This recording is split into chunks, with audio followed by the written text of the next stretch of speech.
గూడూరు డివిజన్లో టీడీపీ నేతలు రెచ్చిపోతున్నారు. మట్టి గ్రావెల్ వదలకుండా తవ్వుకెళ్లిపోతున్నారు. దేవుడి మాన్యం, పంట పొలం, ప్రభుత్వ భూమి ఎటువంటి భేదం లేకుండా తవ్వేస్తున్నారు.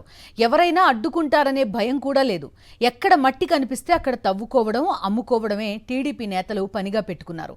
కాంట్రాక్టర్లను బెదిరించి కమిషన్లు వసూలు చేస్తున్నారు.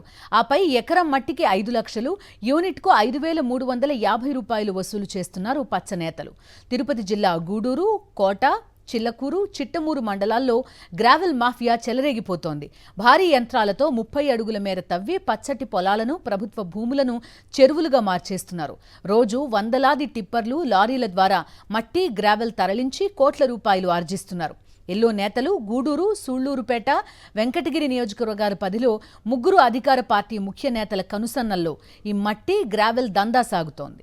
పూర్తి డీటెయిల్స్ అందిస్తారు మా కరెస్పాండెంట్ వెంకటనారాయణ. వెంకటనారాయణ, చెప్పండి, ఏం కనిపిస్తే అదంతా దోచేసుకోవడమే. ఇసుక మాఫియా వ్యవహారం ఇదంతా కూడా చూసాం. ఎక్కడికి తరలిస్తున్నారు? ఈ మట్టి, గ్రావెల్ అంతా తవ్వుకుని తీసుకెళ్లిపోతున్నారని చెప్తున్నారు. ఈ దందా ఎలా సాగుతోంది?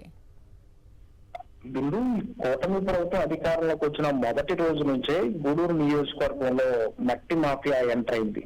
ప్రధానంగా ప్రభుత్వ భూముల దగ్గర నుంచి పంట పొలాల దాకా ప్రతి చోట కనిపించిన చోటల్లా తవ్వేస్తున్నారు. భారీగా కోట్లు గడిస్తున్నారు. ఈ ప్రధానంగా ఈ గూడూరు సబ్ డివిజన్ పరిధిలో ఎక్కడైతే కోట, చిల్లకూరు, చిట్టమూరు ఇవన్నీ ఉన్నాయో అన్ని చోట్ల మట్టిని పోగేసి స్థానికంగా ఉండే లేఅవుట్లకు కానీ తర్వాత చెన్నై వంటి దూర ప్రాంతాలకి తరలిస్తున్నటువంటి పరిస్థితి కనిపిస్తోంది. అయితే వీటికి అనుమతులు ఉండవు.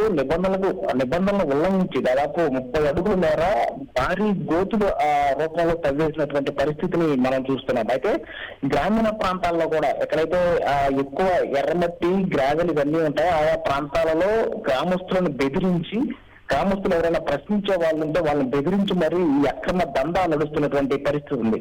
అయితే ఒక్క గూడూరు నియోజకవర్గంలో గూడూరుతో పాటు వెంకటగిరి, సూలూరుపేట ఈ 3 నియోజకవర్గాల్లో కూడా ఇదే పరిస్థితి కనిపిస్తుంది. అయితే అధికారులు కూడా అధికార పార్టీకి తొత్తుల్లా పనిచేస్తున్నారు. నెలవారీ మామూలు తీసుకొని అధికార పార్టీ నేతలు చెప్పినట్లు చేస్తున్నారనే ప్రచారం కూడా పెద్ద ఎత్తున సాగుతుంది. ముఖ్యంగా కోట, వాకాడు, విద్యానగర్ లో అయితే ఈ మాఫియా చెలరేగిపోతుంది. ఉదయం నుంచి రాత్రి 12 గంటల దాకా యథేచ్ఛగా దాదాపు 100 ట్రాక్టర్లు, టిప్పర్లతో ఈ ఎర్రమట్టిని, గాజుల్ని దూర ప్రాంతాలకి తరలిస్తున్నటువంటి పరిస్థితి ఉంది. బిందు.